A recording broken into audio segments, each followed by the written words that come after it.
বাংলাদেশের ফুটবলের শেষ সুপারস্টার তিনি। বাঘা বাঘা ফরওয়ার্ডদের কাছে ছিলেন আতঙ্কের নাম। রাইট ব্যাক, লেফট ব্যাক কিংবা মাঝ মাঠ সব পজিশনে খেলতে পারতেন কিংব্যাক খ্যাত মোনেম মুন্না। সাধারণত ফুটবলের নিচের পজিশনে যারা খেলে তারা খুব একটা লাইমলাইটে আসতে পারেন না।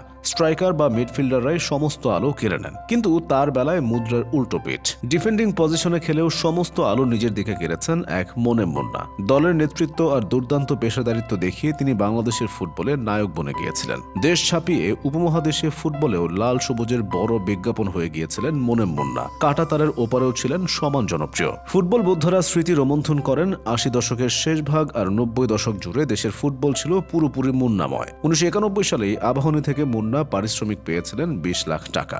সেই সময় এই পারিশ্রমিক কেবল বাংলাদেশে কোনো ফুটবলারের জন্যই নয়, গোটা দক্ষিণ এশিয়াতেই সেটি ছিল রেকর্ড। এখন সেটি কয়েক কোটি টাকার সমান। মাঠে তার খেলা দেখতে গ্যালারি ভরে যেত দর্শকে। বাংলাদেশের ফুটবল ইতিহাসের সেরা ডিফেন্ডার ভাবা হয় রক্ষণভাগের এই অতন্দ্র প্রহরীকে। খুব স্টাইলিশও ছিলেন তিনি। কোথাও গেলে রীতিমতো ভিড় জমে যেত। এই জনপ্রিয়তার জন্য তাকে শুভেচ্ছা দূত করে লাইফ বয়। বিভিন্ন পণ্যের বিজ্ঞাপনে উপস্থিতি ছিল তার। মুন্না হয়ে ওঠেন বাংলাদেশ ফুটবলের পোস্টার বয়। মাঠের বাইরেও তিনি ছিলেন আলাদা। সবার সঙ্গে ছিল তার সুসম্পর্ক। সিনিয়র জুনিয়র সবাইকে সবসময় মাতিয়ে রাখতেন। মাঠের মুন্নার মতো মাঠের বাইরের মুন্নার মধ্যেও অন্যরকম একটা আকর্ষণ ছিল। কথাবার্তায় খুব পরিশীলিত ছিলেন না, তাতে আরো বেশি অকৃত্রিম মনে হতো তাকে। ভণ্ডামি তোষামোদি ছিল তার দু চোখের বিষ।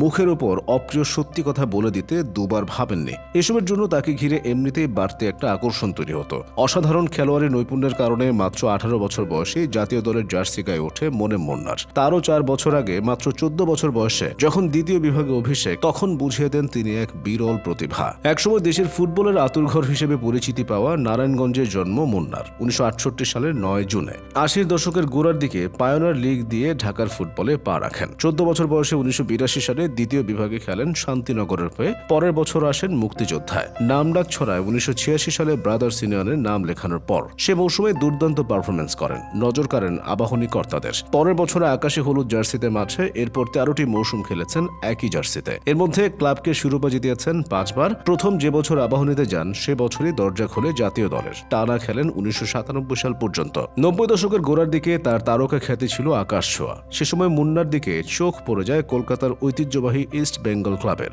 ১৯৯১ থেকে ৩ মৌসুম ওপার বাংলার ফুটবলও মাতিয়ে রাখেন। ১৯৯৫ সালে মিয়ানমারে ৪ জাতির আসরে শিরোপা জেতে বাংলাদেশ। এটি বাংলাদেশের ইতিহাসে প্রথম কোনো আন্তর্জাতিক শিরোপা। ১৯৯৮ সালে দ্বিতীয়বারের মতো যান কলকাতার ইস্ট বেঙ্গলে। এরপর তুলে রাখেন বুট। কিডনি জটিলতায় ফুটবল ছাড়তে বাধ্য হন। মুন্নাকে দেখে বাংলাদেশের সাবেক জার্মান কোচ অটো ফিস্টার মন্তব্য করেছিলেন, হি ওয়াজ মিস্টেকেনলি বর্ন ইন বাংলাদেশ, অর্থাৎ তিনি ভুল করে বাংলাদেশে জন্ম নিয়েছেন। দেশে দেশে ফুটবল কোচিং করিয়ে বেড়ানো ফিস্টার বোঝাতে চেয়েছিলেন আন্তর্জাতিক পরিমণ্ডলে খেলার যোগ্যতা ছিল মুন্নার, কিন্তু বাংলাদেশ দলের সেখানে পৌঁছার সক্ষমতা ছিল না। আর ফুটবল এমন একটি খেলা যেখানে একটি দলের সব দিক থাকতে হয় শক্তিশালী। একার পক্ষে পাল্টে দেওয়া কঠিন। ফিস্টার বাংলাদেশ ফুটবলকে বিশেষ এগিয়ে নিতে পারেননি, তবে এরপর ঘানা ও টোগোর মতো দেশকে বিশ্বকাপে নিয়ে গেছেন। ফুটবলটা যে তিনি ভালো বোঝেন তা নিয়ে আর কোনো সন্দেহ নেই। মুন্নাই কেবল ফিস্টার মুগ্ধ ছিলেন না, দেশে ফুটবল প্রেমীদের মধ্যে জনপ্রিয়তা, গ্রহণযোগ্যতায় তিনি হয়ে উঠেছিলেন অনন্য। ২০০৫ সালের ১২ ফেব্রুয়ারি অমোঘ মৃত্যু গ্রাস করে মুন্নাকে। তখন তার বয়স ছিল ৩৭ বছর।